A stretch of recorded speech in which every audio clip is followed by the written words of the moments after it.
Good morning, everybody. Thank you very much for joining me once again. Bright and early, loads of you have joined yet again. Fantastic.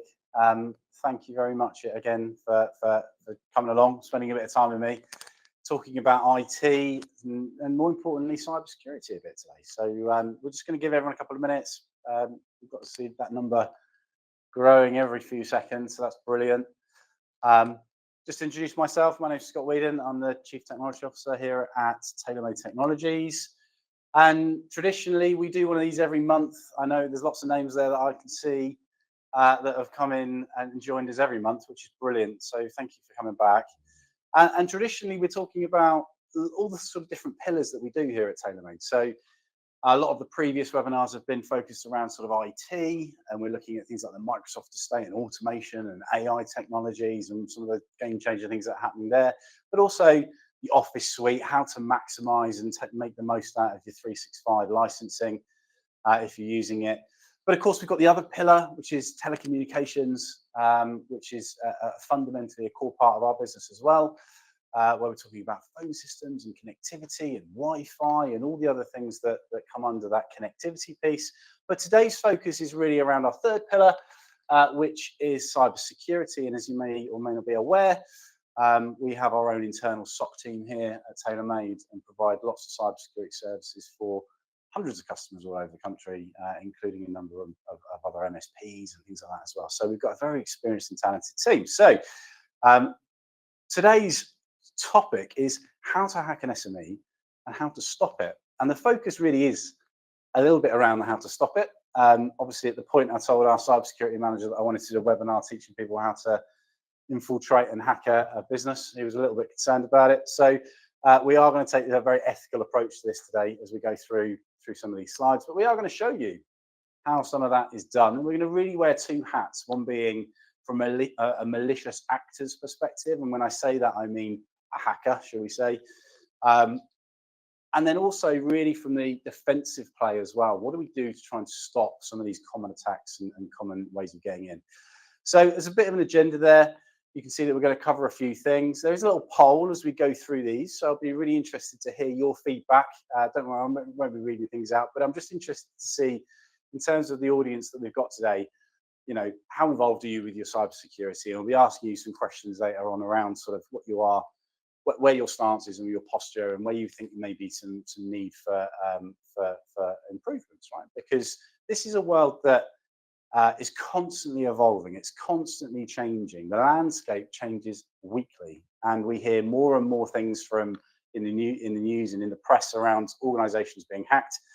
And I kind of want to make you understand why that's so important, okay? And perhaps some of the risks that are then going to impact your business just by Harrods getting hacked, for example. You might have to think that's got nothing to do with your organisation, but the truth is it really does. Data is very, very important, and that's the value. It's today's currency in many ways, and organisations and malicious actors are trying to mine that stuff out to try and infiltrate your organisation as well. So we're going to talk about something called social engineering. We're going to talk about vulnerabilities and the importance of something called third-party vulnerabilities. We're going to talk about brute force, credential stuffing, sort of similar things, but slightly different, public Wi-Fi breaches, and keylogger attacks. Now, this is a very small percentage of the available options that a malicious actor may take to try and infiltrate a network. But we're going to give you some live examples of how these things are done, just to really get you to understand that this doesn't require a huge budget. If you're a malicious actor, you're a hacker, shall we say, you don't need to spend thousands and thousands of pounds on technology and software and hardware and stuff to get into an environment. It's almost zero cost startup business model, which is a sad thing to see. So as we go through this, we will show you some live stuff, but it's very important to kick us off with something interesting. Okay, so let's look at this. Okay, on the right hand side here is an operating system. So it's a little bit technical, so I apologize for those that aren't technical, but it's important that we understand this to some degree. So on the right hand side, we've got a tool used by cybersecurity experts to find exploits, to try and test vulnerabilities. And on the other side of the page is a Windows operating system, so a PC, should we say, right? And you can see the PC with the blue background. has got a PDF document open inside it. And what we've done in this scenario is we've maliciously embedded a bit of code inside that PDF document. And the user can't see anything different with that PDF. It just looks like, I appreciate it's blank, but of course it could have text in it, just be a PDF document. Nothing particularly unknown about that. But that piece of code inside that PDF document has made a connection out back to the malicious actor's PC. And what you can see on the side here is this session that's been established. And this gives the malicious actor the ability to type and create commands which can control things on the other PC. The bit I want to point out to you here is that at this point right now, we're downloading files. We're actually downloading a password dump from the device. But the screen for the user isn't changing. Nothing's moving. They have no awareness that somebody has dialed into that PC and maliciously downloading passwords. So when you log onto a computer for a temporary period, passwords, tokens, things like that get stored on that machine until you log off. Well, they're logged in, those tokens exist, and this hacker is removing access credentials that they can replay at a later date. But they can also go further than that, can actually execute commands. Here, they've gone in for the technical people. We've opened up a command shell. This is something we can type in the background, and a system level access. And in this scenario, I'm basically getting it to write a file to the user's desktop called hack.txt. It says you've been hacked inside it, right? I haven't touched the other PC. I haven't touched the user's PC. If I minimize my screen, you can see there's a file on that desktop called hack. All right, and I can even open it remotely. So if I wanted to, I can take control of the PC. If I'm a malicious actor, I'm very unlikely to want to go and do that. But the point is the way that hacker got access was by a user opening a document. And that was all they saw. Okay, and at that point, we're able to download and extract information at a rapid pace without anybody necessarily knowing we're doing it. So obviously, as we go through today, I'm not going to stand here and show you how to take advantage of exploits in modern pieces of software. So from a purely ethical perspective, a lot of what I'm going to show you is still doable today, but it is a lot more complicated, right? And I say it's a lot more complicated. A lot of the vulnerabilities that we're going to exploit today and show you how these systems work have been patched and fixed, and they're not available anymore. That doesn't mean that there aren't other exploits that can be taken advantage of. Okay, so and that's an important point to note. We're certainly not going to be showing anybody ways that you could get into environments unless your environment is running extremely old operating systems and extremely old software.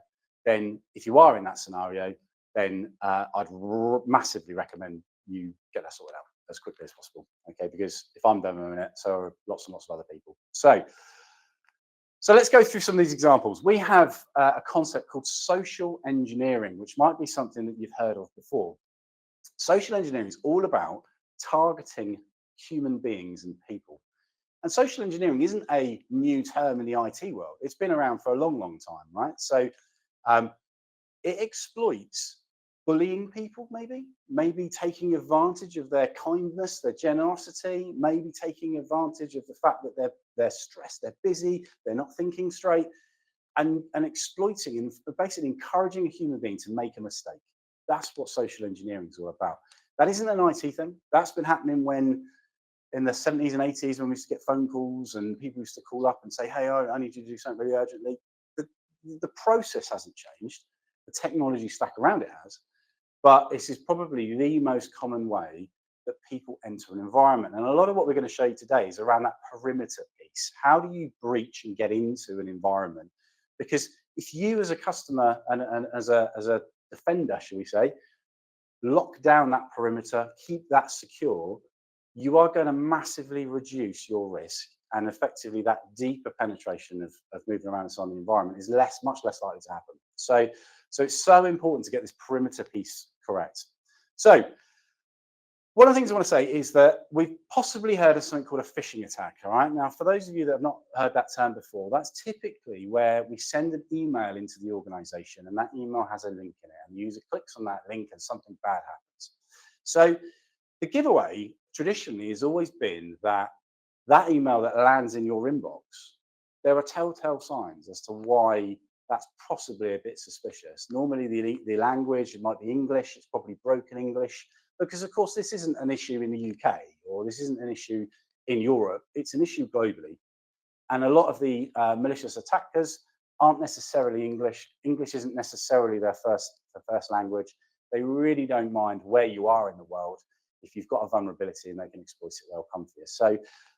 So ultimately, a giveaway, Simon, you receive an email that comes from your CEO and it's in broken English, is probably enough of a red flag for you to go, well, that's suspicious. So the point also is there are things like looking at the URL, the email address it came from. Very often that might be slightly different to your actual email address. But with the advances in AI, we've seen some great benefits of AI in the world of cybersecurity. But obviously, if it benefits the defender, in many cases, it also benefits the attacker. So this is ChatGPT. And I just want to show you how easy it is for me, with zero cost to go away and create something. So I'm going to ask ChatGPT to create an internal phishing awareness email to send to internal staff. I want a link in the email that points to this URL. That might be a malicious URL. Something bad's going to happen if you click on that. The subject of the email should appear to be about internal redundancies from Scott's Surf Shop. Okay, so straight away, there's a desire and need. If you received an email, and let's say out there and there's a bit of rumor going around that there might be some redundancies being made at a certain organization, you've heard that, you work in that organization, you suddenly receive an email saying, as part of our ongoing operational review, we've undertaken strategic evaluations, current staffing model, we're looking at making some redundancies. Click this link to find out who's going to be affected. If you're feeling uncertain about your job, pretty good chance you're going to click on that link. And that isn't an example. And there's lots of things like pay rises, like end of year barbecue, there's an event happening, whatever. Things that are probably not necessarily work related, but every single individual in the organization would probably react the same way if they got a certain type of email. So it's enough to make you click on something, right? Another thing that AI is very, very good at is basically coming up with some ideas of other domain names, right? I need to send you an email. I can't send it from your email address because I haven't got in yet. So I'm going to send it from an email address that looks very similar. So ChatGPT here, very, very helpfully, is giving me a list of other domain names that look similar to Scott's Surf Shop, right? Things where we're missing a T, we've added an O, visually deceptive domains, so special characters. There's one there at the second one from the top. There's a special little F. That's not a real F, it's a symbol. So actually it registers as a different domain name. Strategic variants, so maybe there's a -HR on the end or something along those lines. All of these things AI is using. Now, of course, if I'd asked AI to create me a malicious email that's going to attack and download an executable file, it should say, no, not interested. But all I've got to do is pretend that I'm doing it for my own internal testing, and it gives me a wealth of information. So actually, very, very useful from a cybersecurity perspective in terms of defense, because it allows me to create an internal phishing awareness email, but just as useful for a malicious attacker to help generate that. They can also use AI to write code to write that malicious file if their question is posed correctly, as if it's not going to be malicious. So lots and lots of ways of using AI. Probably another key thing to point out is that domain, right? You might have thought, well, actually, I know that we don't have a TM Tech-HR, for example, right? But one of the things that we all do, or lots of people do, is when they join a new business, they post on LinkedIn and they say, hey, I've got a new role. I'm going to work for this business on next week. Sadly, that information is now out there in the public domain. I'm not suggesting you don't need to do that, but you do need to think about it.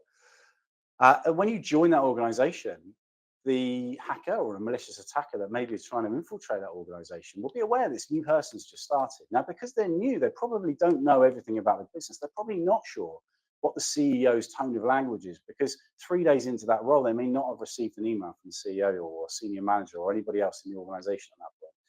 They possibly don't even know that there isn't this HR email address. Maybe the HR could be outsourced or something like that. So they're sort of half expecting it not to come from their own email address. So it's these little vulnerabilities where the human will make a mistake. And in fairness, in that perspective, it's not really that human's fault that that mistake was made, because they haven't been told about the cybersecurity activity. So we don't ever send emails. You'll never receive your payslip from an email other than this environment, or you must log into this platform to get your payslip. Therefore, if you receive an email about it, it's probably a phishing scam. Don't click on it. Those sorts of things. Okay. So AI, brilliant in one way, not so great on the other side. To summarize this, we're going to throw you another little poll. Feel free to fill them in. Be very interesting. It's useful for me to understand whether we're covering the right things when we talk about these things. But the thing I want you to take away, whilst you're doing that, I'll waffle and talk about what we just what we just covered. But the point with social engineering is it's all about psychological influence. It's all about attacking the human beings that work within your organization. Humans make mistakes. Humans always will make mistakes. Okay, even if they're on the game, they will make a mistake. It's what makes us unique, as I'm sure you're very aware. But we're not talking at this point about the systems. You can do all the system work you like in the world, and you will minimize that risk. You'll put software in and layered defense and all these things. You will reduce the chance of being hit by a social engineering attack. It will definitely minimize your risk, but you're never going to negate it. Okay, if someone's got a bad password, they've got a bad password. They give that password to somebody else and give them their phone. I don't know what we can do, right? Humans will always make mistakes. But generally, these things come in through email, through phone calls. Sometimes it's a physical thing as well, but be aware of that. So, look, very interesting answers. Fantastic. We've kind of spotted, we've got some answers actually. So your question was like, how many differences in that email address?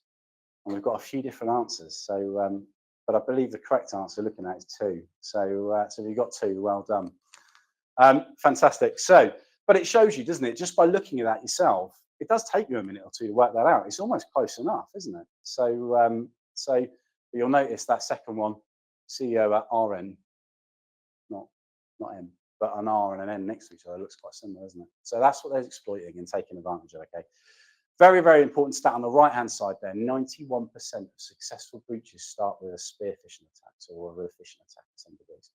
So almost all of it, almost all, if you can solve this human element, this social engineering element, if you can train your individuals to not click on links in emails, then you will reduce your risk by 91% straight away. So how can you prevent this from happening, right? What software? So step 1 is a human problem, but we can layer software and we can layer products in to try and minimize that risk. So of course you can run your own internal training. You can have people walking around being champions of cybersecurity, teaching people how to not click on emails, have policies, have things like that within the system. Sadly, that might not always work. If you do have an internal cybersecurity resource, fantastic. I'm sure if you do that, naturally quite an expensive resource to have within the business. And you can layer in, the other option is to layer in tools such as KnowBe4, which is included as part of our cybersecurity solution, that does automated phishing tests. So it basically sends emails out, sort of sculpted in a way that they look similar to your domain name. They maybe have some sort of sense of urgency around them. And they send out to all of your staff. And then if any individuals click on that, it keeps a track of that. And we can give you an idea of kind of who clicked on it. If an individual does click on it, they get sent a video or a link to some training resources that we encourage them then to go and watch, that helps them to understand what are we looking for. So, we're looking for dodgy email addresses, we're looking for broken images, we're looking for broken English, we're looking for telltale signs. There's a number of others, but a telltale signs of that email is probably suspicious. And hopefully that picks the level of understanding and security across the business. And what you're looking for is eventually to get to a stage where nobody's doing that. That report's coming back saying nobody clicked on that link this week, nobody clicked on that link this week. And you're in a really good, safe place. So very, very useful tool. Easy to deploy, easy to manage. It's a great tool. But of course, the other option to layer on top of that is something called an email filter. We know that a lot of this will come in through via email, and a lot of you will have a mail filter to some degree. This is potentially what's called spam filtering. Spam gets rid of the catalog kind of salesy material that comes through. It may not be malicious. And then you've got malicious emails that come through. They very obviously have a bad file attached to them.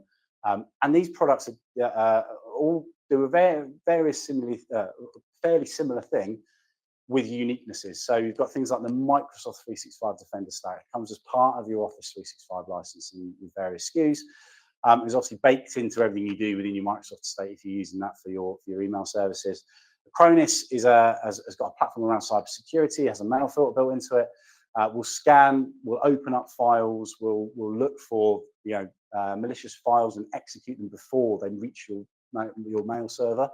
Therefore, if it does something bad in their little sandbox environment, it will actually stop that email from being delivered. Mimecast, is fair to say, does exactly the same thing. Mimecast, got on the top right, probably one of the leading mail filters that we've seen. Okay, so lots and lots of products, lots of services. If you want to know more about it, come talk to us about it. Okay, but there's a few names to go and look at. Right, let's talk about vulnerability, and we're going to go a little bit quicker because apparently I'm taking too long, I've been told. So we'll move as quickly as we can. So, by the way, you are going to record this. You can always come back and watch this at a later date. Right, vulnerabilities. So this is a Windows 7 operating system. I hope nobody on the call has got a Windows 7 operating system running in their network.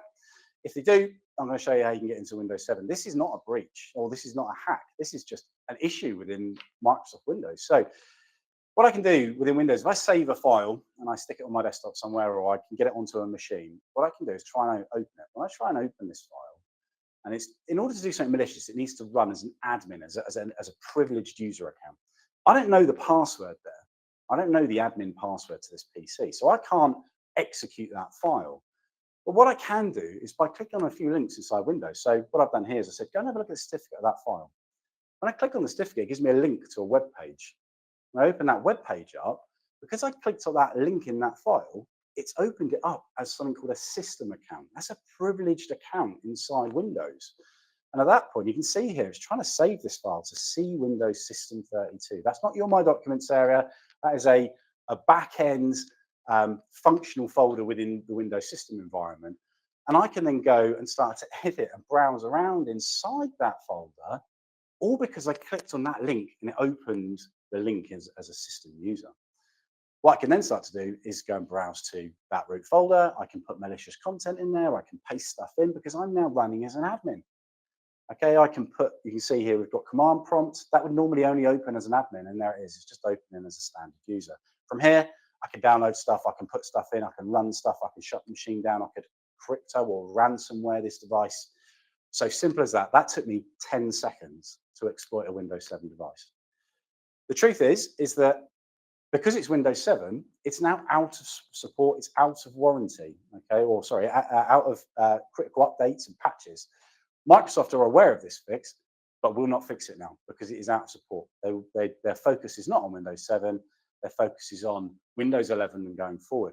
And as you'll hopefully be aware, Windows 10 is about to reach exactly the same point that Windows 7 is at. If you have Windows 10 devices rolling around, there are vulnerabilities inside Windows 10, not too dissimilar to what I've just shown you, that can be exploited and allow devices to be run as an admin. And going forward, Microsoft will not fix those. Okay, so if you do have Windows 10 devices, you need to get moving and get them into Windows 11. Right? So let's shift our attention away from the operating system. You will have all seen when you shut your PC down, hopefully, the little spinner that says Microsoft Update Supply, and it's patching and it takes ages and it reboots back up again. That's brilliant. That's looking after and fixing all the issues with the operating system. It's fixing those issues that I've just shown you above. So, however, what about all the software that's actually installed on your computer? What about Adobe Reader and Google Chrome and things like that? There's a website called cvedetails.com. This shows you all of the known exploits that are currently out there in the wild. And you can see in the last 2 days, there are two exploits. There are 15 in the last 30 days. But I can type a product into this website, so I can go and choose Google Chrome, and it's going to show me a list of all the versions of Google Chrome, the newest being at the top. And if you look on the right-hand side, you can see there are 0 vulnerabilities with the latest version of Chrome. Good news. But the one below that has got 3, and there's the 3. Okay, there's 3 vulnerabilities. I can, as a malicious actor, I can go to this website and say, okay, I've found a user. They've got this version of Chrome. What exploits exist? How can I go in and get into that environment? What can I do to run malicious code against that Chrome instance? You can see here that we have severity scores. So you have effectively very, very minor issue, probably won't allow you not to do anything. You've probably got to be stood in front of the device to be able to exploit it, probably a lot harder. A 9.8 in this scenario is most likely something that can cause quite a lot of damage, quite a lot of disaster, effectively is wide open, and can probably be accessed remotely from anywhere in the world.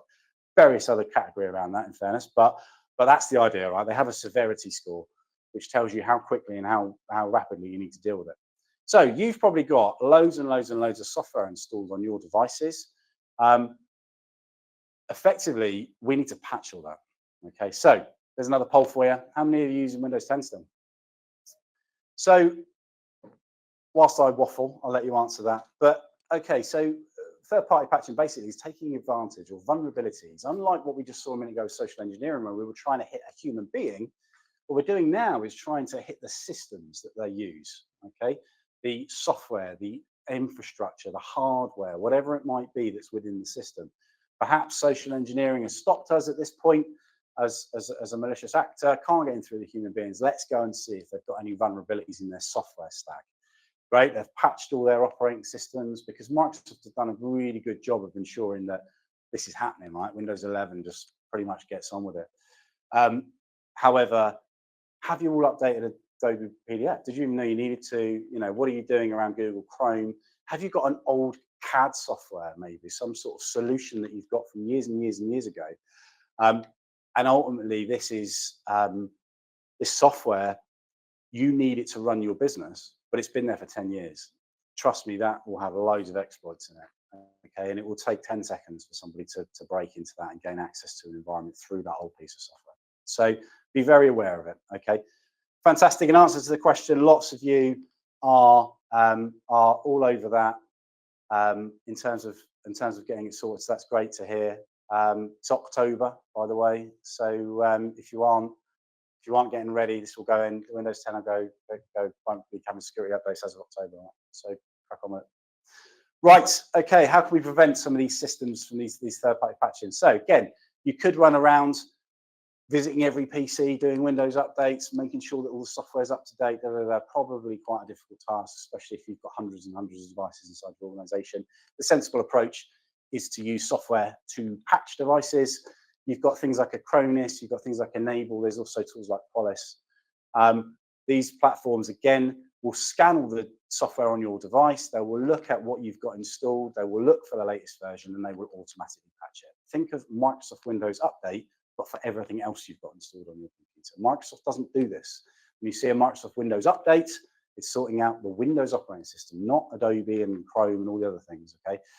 We saw the very first video I showed you was me exploiting Adobe PDF. It made no difference what operating system that was running. That was an issue within the Adobe PDF reader that allowed me to gain access into that PC. Right, let's talk about passwords. So we've talked about humans, we've talked about systems. There are multiple forms of defense. The first thing is your password, okay? And sadly, still not quite there with passwords everywhere in the world yet. Online, there are billions of passwords that have been broken into, okay? We're going to cover that a bit more in a minute, but what I'm showing you here is this is a website that's available online. You can all find it. I'm not giving you a link for it, but it's got 195,000 passwords that are regularly used by individuals across the globe, okay? Obviously, some of these are in different languages, their names in various languages, there's all sorts of things, okay? But they are commonly used. This is what's known as a password list. There are hundreds and hundreds of password lists, okay? But I can go and grab that password list. Now, I can also generate a password list by randomly selecting different combinations of characters, numbers, and letters, and things like that, okay?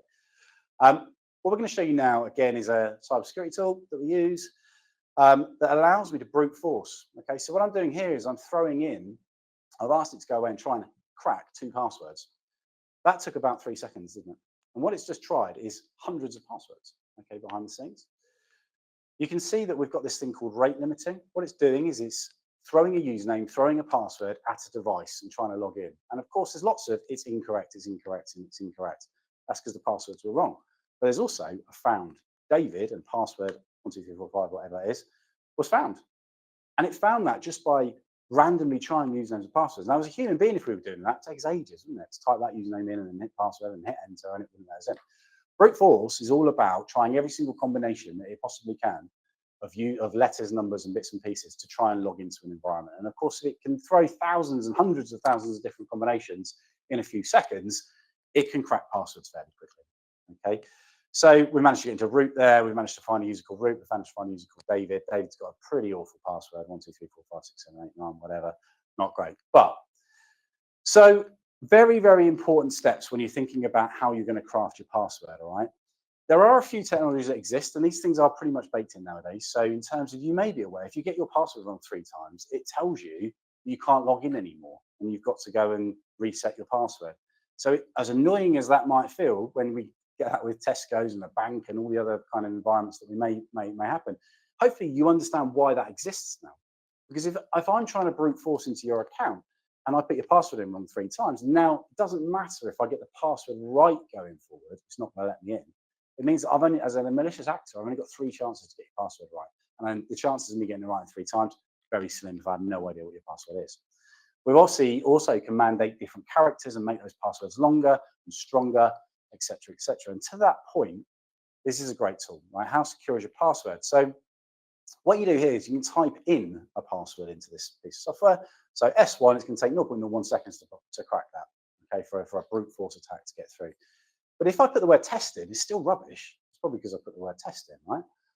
If I put the word pass in, still 20 minutes. That's still totally doable within an environment, an IT environment. But as I start to make that password longer, I put @ symbols in and characters, and I get it longer. You can see that it's going to take nearly 6 million, 400 million years, 25 trillion years for a computer, an average spec computer, to be able to process every single different combination of that. You might be thinking, well, that doesn't even seem that long, but trust me, there are trillions of combinations when you get to that length. Okay, so bottom line is if you're not sure on what to put your password in, someone told me earlier today, which I thought was great, just headbutt the keyboard and then you'll end up with a pretty random password, which I thought was a great shout. So how long does it take a hacker to brute force your password? So there's a little table for you. So if your password is 11 characters long, but it's only made of numbers, it's going to be instant. Okay. If it's what you're aiming for is somewhere in the middle of that table, if you want to remember your password, but we'll come into that in a minute. But if you can get somewhere like 13 characters long and it's got uppercase, lowercase, and it's got numbers in it, then great. You're looking at 12,000 years. Nice, secure password. Fantastic. So you want it to be green. The problem we've got is that computing power is only getting more powerful. So over time, all those reds are going to eventually cover that board. And sadly, we'll be able to crack multiple passwords very, very quickly. If you know what quantum computing is, then it's game over, really. So how can we stop these things from happening? Well, one step is to use MFA, great middle ground.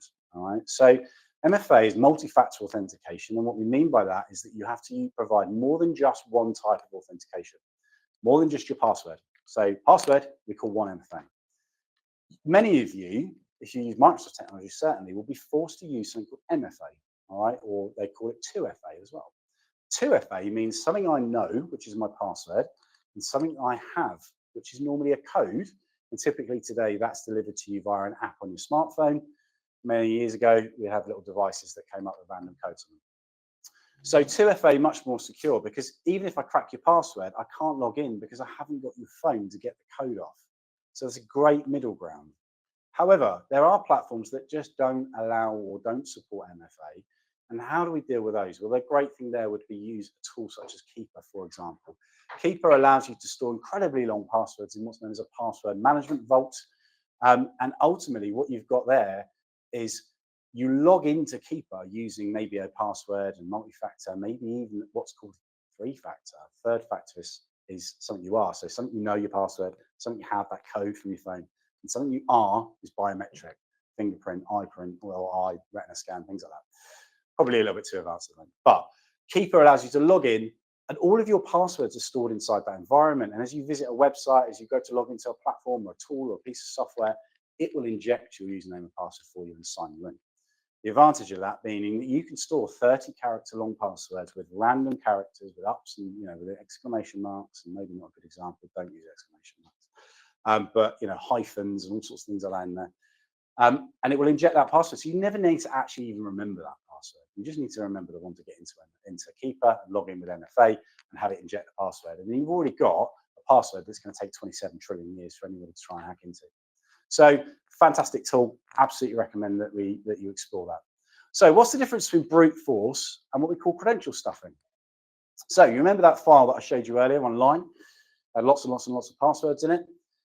Well, sadly, these things happen all the time. Okay, now you might have the best, strongest password. You can have a 30-character long password. No one's ever getting into it. You don't have MFA with it, but it's a very complicated password, and you're pretty confident no one's ever going to crack that. It's going to take 27 trillion years. But you use that password because you're lucky enough to go shopping at Harrods or it sounds awful. Maybe some of you do go shopping at Harrods, in which case you are very lucky, lovely. But the issue we've got now is that you've signed into your Harrods account, you've got this really complicated password, it's brilliant, it's nice and secure, but then Harrods just got hacked. So now your passwords potentially are available to the hacker. What the hacker's then going to do is leak that information or sell it potentially online in an environment called the dark web, all right, which is a version of the internet effectively that's slightly shadier. Now, by selling that password out there, it now doesn't matter how secure your password is. They've got your email address, they've got your password. And the issue you've got is if you use that password for all the other services you use, then they've also got access to all those other services. Let's take an example. So you're a UK citizen, you probably bank at one of 5 big national banks. What you're going to end up with is, you know, you've got this really strong 20-character password. Harrods got breached. That password's now out there in the public domain.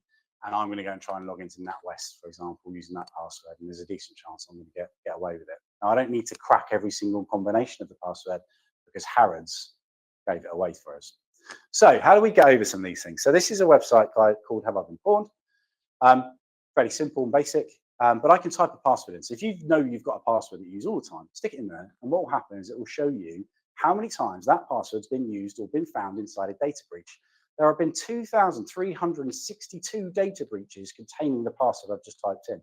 That password is a combination of capital letters, numbers, and lowercase words. It is not password 123. Okay, so it's a fairly unique, weird password.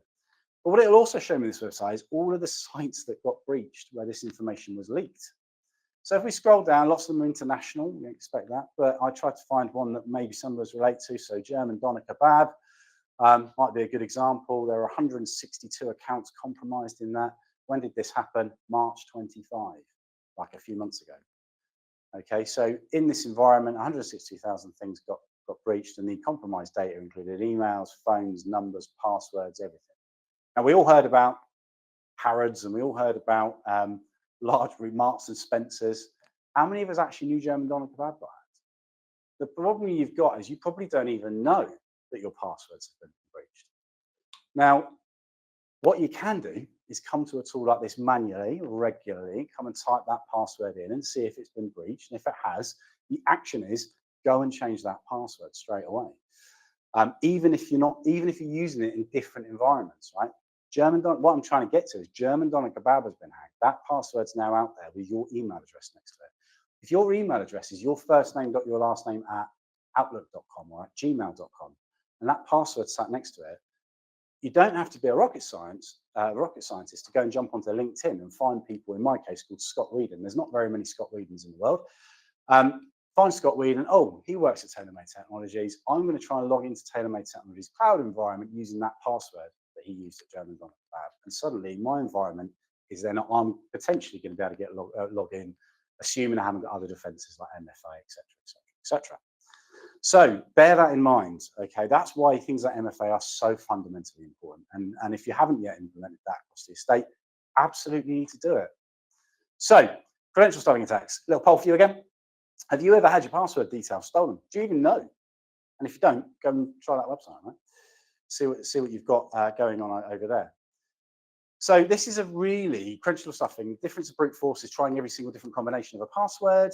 Okay, the credential stuffing is very much about taking stolen data and reusing it at a later date.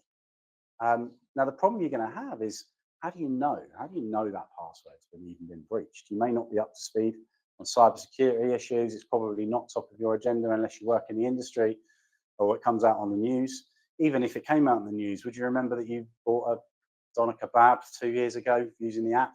Because if you didn't, then you're still using that password, you probably don't even realize it's gone. So, but a really interesting stat there, 65% of people reuse their passwords. That's a really interesting stat. If you had something like Keeper and a password manager, every single password would be completely unique, completely different, because you never need to remember it, right? You're just going to get it to inject the password. So great password management. But look, 193 billion credential stuffing attacks. 193 billion gives you an idea of how often this is happening every few seconds, or every second of the day. Right?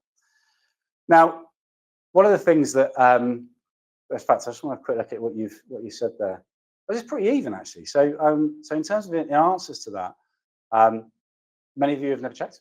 Absolutely, completely understand why. And also, around 20% of you have had your password stolen. So for those of you that are unaware of this, there you are. Just in the pool of people on the call today, 20% of those people have had their password. In fact, just gone up. 24% have had their password stolen. Okay, so if you think this isn't a thing, this is a thing. This is a huge thing. So I'll give you an example. Let's bring it back to the world of business. So 158-year-old company, been around for a long time. 700 people were put out of work in July this year because somebody had a weak password. The business went under. It was held to ransom, lost all its data. The whole business, they couldn't pay the fee, couldn't pay the ICO, hadn't taken password management properly, seriously. Therefore, potential fines from the government, potential fines from Information Commissioner's office, lost data, shared data. That data was sent, data on their customers shared to other organisations. It's out there on the internet, and of course, information they're storing about individuals was then out there on the internet. It crippled and killed the business. So one individual has a weak password and doesn't have MFA, and what I'm trying to get over is that that could be the end of your business potentially. Right, so very important to take this seriously. So how do we go over this? Right, we showed you this website called Avalo Import, very useful, but manual. You've got to go in and check this stuff yourself. Okay, you've got to go and type the passwords and type your email addresses in. Now, we're all busy. We're probably not very likely to do that. Now, the truth is, there's a fantastic tool delivered by the team at Nord that allows us to automate this. Okay, and again, this is part of the cybersecurity package that you can receive from TaylorMade, where we effectively act as a scout, crawling the dark web, crawling the internet, looking for areas where your email address is going to come up, where passwords, the hashes for passwords you use will come up, and then actually proactively engaging with you and saying, hey, your password has been leaked by this organization. It's online. We recommend you change it. Very, very important. The chances of you going in and manually checking it isn't really scalable. It's great for sort of home use maybe, but as soon as we're in the world of business and enterprise, solutions such as dark web scanning, which is what this is, will allow us to search through loads and loads and loads of stolen credentials and information that's been leaked out there on the dark web or even on the internet, and pick this information up and report on it. It also, Nord gives you a wealth of other solutions, okay, so around data that's been leaked. So we're looking for maybe product codes, strings of text that are probably unique to your organization. Maybe you have a particular code that you use on all your HR forms or that you use on all your product materials or things like that. Well, you can ask Nord to crawl the internet and crawl the dark web for those codes as well. It's not just passwords that we're looking for. We're looking for data leakage. We're looking for information, intellectual property, secure information, sensitive stuff that could be out there on the internet by having a unique code in it and giving it a reference to look for. So Nord, fantastic tool. Again, part of the solution that we put forward to you as part of our cyber offering. So if you're interested in more about that, we can definitely talk to you more about that. Right, let's talk about public Wi-Fi. Maybe you've heard that you shouldn't join public Wi-Fi hotspots. Let's talk about why. I'm sat in my office here at the moment, but let's pretend we're in a coffee shop. Okay, if I go look at my wireless, and I scroll down here, you can see that there's these two TMT build environments. We genuinely have a wireless network in our office called TMT Build. We use it for our building environments. But what I've done here is gone on my phone and changed my personal hotspot and called it TMT Build. And now there are two. I've connected to it as an end user. And as you can see, I can go to the internet, I can browse, it's doing everything I need it to do. It looks all pretty decent, doesn't it? So if I'm sat in a coffee shop, I'm on the internet, I probably wouldn't care right now. The truth is that if I'd renamed that personal hotspot on my phone to McDonald's free Wi-Fi or Starbucks Wi-Fi or even EE Wi-Fi, because I'm sat in the middle of the shopping centre, then as people are sat and using the internet around me, they may struggle to get onto EE Wi-Fi, so they'll just click the other one and they'll connect to it. Oh, I'm on the internet now, right, great, carry on.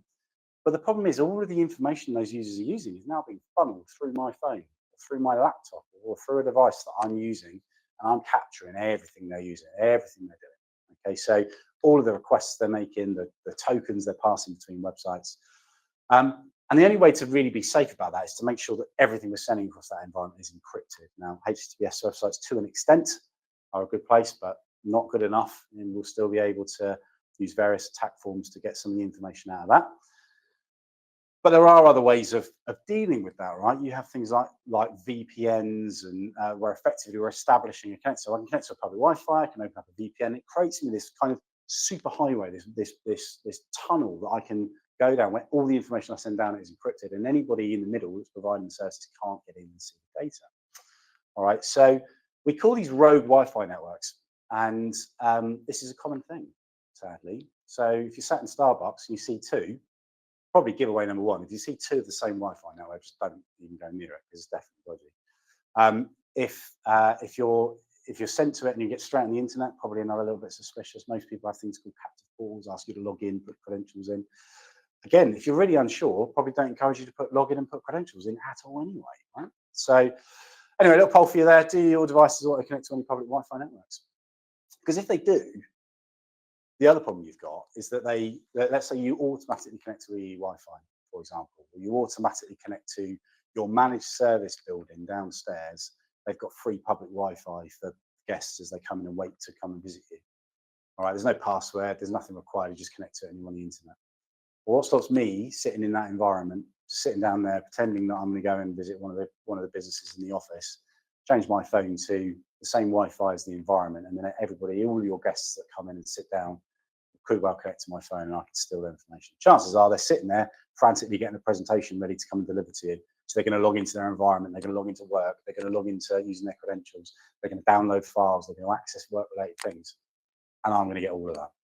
So, a risk, all right?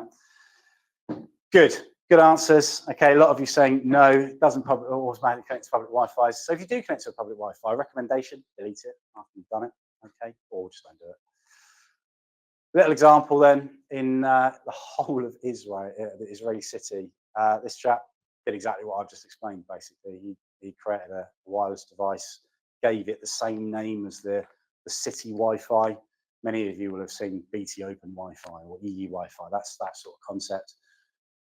Managed to capture and infiltrate a network, managed to capture credentials and basically add access to the entire city's Wi-Fi environment and capturing everything. So, better stuff, but not great.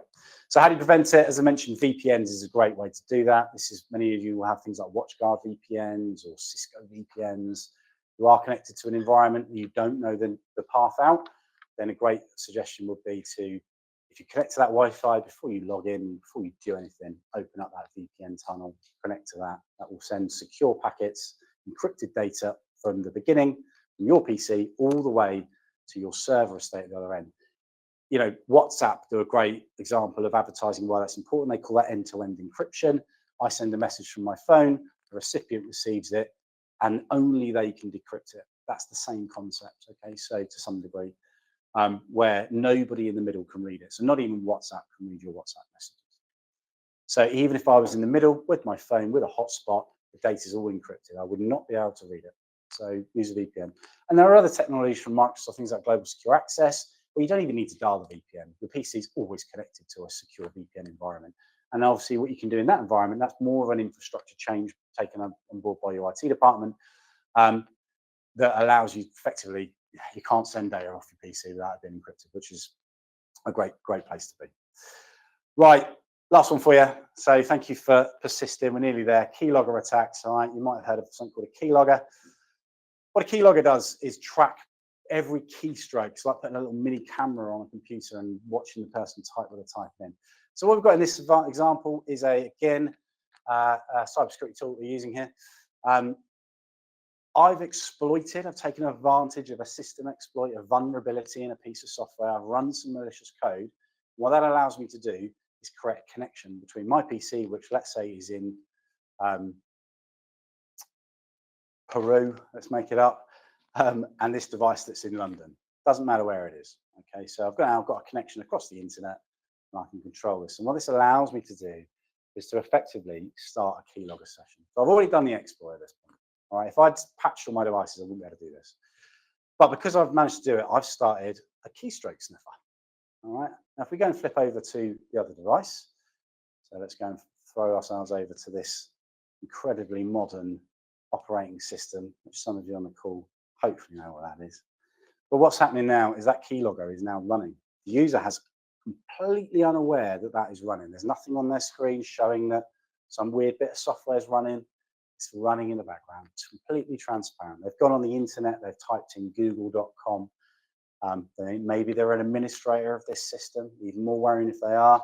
They're typing in some IP content. They're typing in admin commands, shall we say. And they're capturing information. Of course, if I typed a password in at this point, then we'd be capturing that password, the keystrokes of that password. So once we've done that, what we can then do is come back at any point, come back to my tool, and we can go and have a look at how we get that data out. Now, one of the things I want to pull out there, just at the bottom, because it's interesting, is webcam. Right? You've heard stories of people taking control of webcams. Yeah, that's what this is. So it allows us to control hardware and devices, including keystrokes. So Keyscan dump will show me all the things that were typed in. And you can see there that dumping captured the keystrokes, www.google. And then you can see we spelled it wrong, so we deleted it, and then we put a com in, and there's the command and IP content. And of course, if I type the password in, I'll capture the password. The user doesn't even know that's happened. And all of that because we didn't patch Adobe Reader. All right. And now I've got your passwords, I've got your credentials, I know what you typed in, I know what your login to your HR system is now, because you did that whilst you were connected. I know who your CEO is now. I know the emails that you've been sending. I don't need your email. I saw you type it in. I've captured all of that information. I've got people's personal information that you've been sharing. A huge amount of risk. So it's worth saying that all of the keylogger attacks require that exploit. All right, this is probably slightly deeper than talking about the perimeter of an attack. Once we're actually through the perimeter, we can do things like this in a keylogger environment. So if we've got patched software, patched operating systems, well-trained users, people who haven't clicked on email links, chances of getting to this point fairly slim. However, there are multiple other ways of doing that. There are physical attacks where people come and visit your office and they leave cables in your toilet. Humans, that's another form of social engineering, in all honesty. You know, if I left an iPhone cable in your public toilet, I'm willing to bet somebody in that office is going to nick it, okay? Because everybody likes to get a free iPhone cable. So, but you pick the iPhone cable up and you plug it into your laptop, and bang, there's a tiny computer running inside that allows me to connect externally and get access to your environment. Maybe I'm going to turn up at your office at midnight and throw USB sticks into your car park. The chances are people are going to pick those up and go and use them. So all of this stuff is cybersecurity training and awareness about social engineering. But in terms of keylogging, how do we stop keylogging? Again, this comes down to sort of behavioral analytics. There's a few ways, right? One, if you've got MFA, it doesn't really matter if you get the password, does it? Because you can't get in because you haven't got MFA. So that's a good place to start. But the truth is that anything weird like this, when these exploits have happened, and then weird things are happening in the background, this is where something called EDR, endpoint detection and response, steps in. Okay, and all of these providers provide a level of EDR. So Microsoft have it within their Defender estate. Acronis brings it in at an incredible level and a credible competitive price in terms of what it can do around the EDR estate. But probably the market leading EDR platform is something called SentinelOne. You may have heard something called CrowdStrike. I had a bit of a fiasco a few months ago. But obviously still a fantastic product. So CrowdStrike, SentinelOne, probably the two market-leading EDR solutions. Acronis for the smaller businesses, sort of ticks some of the boxes. But if this is so important, the EDR element, it's looking for weird behavior, things that are going wrong, and it terminates the session.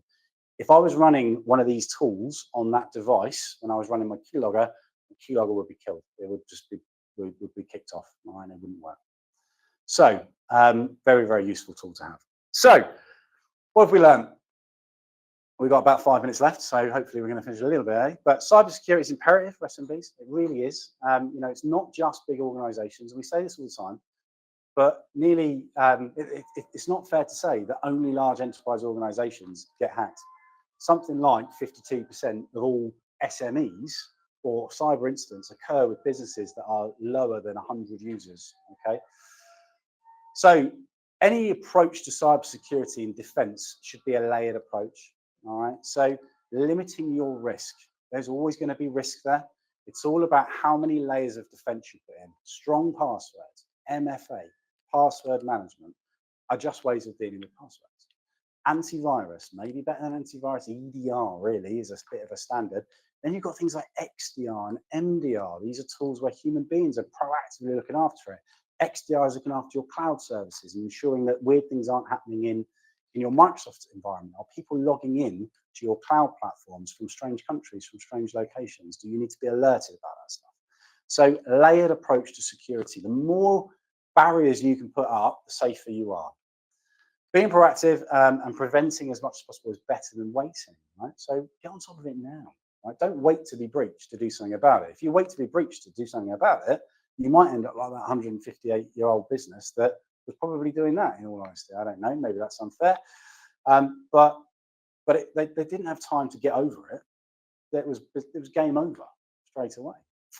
IT departments need to protect systems and prepare employees. Yeah, they do, right? There's a responsibility on the IT department to ensure that they're looking after the end users in the nicest possible way. I've met lots and lots of people in my career that have made a mistake of clicking on an email and has caused a massive disruption in the business. And psychologically, what that does to an individual is immense.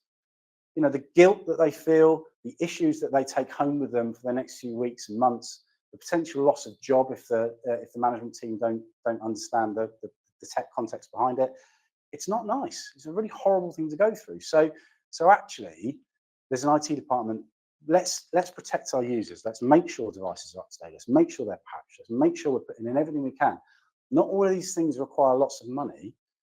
If you want to get automation, you want to be on top of it. Sadly, these things do start to cost more money. Okay, if you want to be much more reactive around it, and then of course, it wouldn't be a webinar if I didn't tell you that we can help you do a lot of this stuff, right? In terms of meeting Cyber Essentials, a great place to get to if you haven't done it already. Okay, if you are Cyber Essentials certified, then you will probably have a lot of these kind of practices in place already. Vulnerability scanning, third-party patching, remediation work. When we say remediation, we mean patching things and fixing things and making sure they're secure. We can help you do an awful lot of that stuff. We offer proactive maintenance and cybersecurity services to stay on top of it if you can't do that yourself within your own organisation. So I hope that today was useful. I appreciate we've covered a very tiny subset of some of the things that we can do. Hopefully I haven't given you too much information that you're going to go away and start to act like a malicious actor. If anything, I hope you all act in a very ethical and responsible way. I hope also that it's resonated and you understand the severity and the seriousness of what could happen.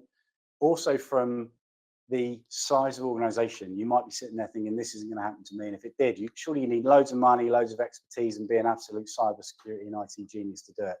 Marks and Spencer's was attacked by 3 14-year-old boys at school. You do not need money. You do not need expertise. You need potentially some AI assistance. You need some tools that are widely available on the internet, and you can attack any organisation you like. So, and if you're not ready for it, you will get breached. Okay, so very, very important you take that away. Right, any questions? Fire them away, and I will try and answer them. So, right. So we've got a question about Viper email security. Again, like these products exist. I'm going to be honest with you, I'm not an expert in that whatsoever. It's probably one for Christian to comment on. But any layer of security is better than nothing, is what I would say. If you don't have an email filter at the moment, then yes, it's definitely better. If you are cost conscious, you maybe don't have the budget to buy something like Mimecast or one of the leading platforms, then I would encourage you to do anything that you can afford to do, okay, to layer in a level of defense. So what if Keeper gets hacked? That's a great question. So everything about password management. So do you remember a minute ago I was talking about how WhatsApp can't read your passwords? The truth is, the telltale sign of a good password management tool is if there's normally a master password. Normally you've got to put a password in to get to all your other passwords. If you contact that password management system, you say, I've forgotten my password, and they say, no worries, we can restore your passwords, just go and reset it. That's not a good password management system. The reason is that they should have no level of access to your password database. So even if they get hacked, your passwords cannot be leaked. Okay, because they're all encrypted, and they're encrypted using the password that you used when you set the system up. So if you forget that original password, the truth is all your passwords are lost. You have to go and recreate them all. So it's important not to forget that. This is why, to be honest with you, things like biometrics are better, because I'm never going to lose my fingerprint. So actually, if I'm encoding everything with my fingerprint, I'm not going to lose it. So, but the truth is, Keeper can't even if it got hacked, your passwords wouldn't get leaked. Yeah, to be fair, thank you, Nick's put a good one out there. So it might be worth mentioning that Keeper has a breach watch function built into monitor breach passwords. It does similar to what Nord's doing there with effectively scanning dark web environments and platforms where passwords get leaked. Keeper can do that as well. So yeah, brilliant point. Thank you very much. Can you get a copy of the recording? Of course, it will go out as an email to all of you at the end of the presentation. No problem at all. And then the last one, does TaylorMade offer a review of companies' current cyber defences in place and make recommendations for improvements? Yes, absolutely. Yeah. So that's very much what we do. So if you've got a cyber position already and you want us to come in and survey that, have a look at it, potentially make some suggestions for improvement, whether or not you need us to implement that or not, entirely up to you.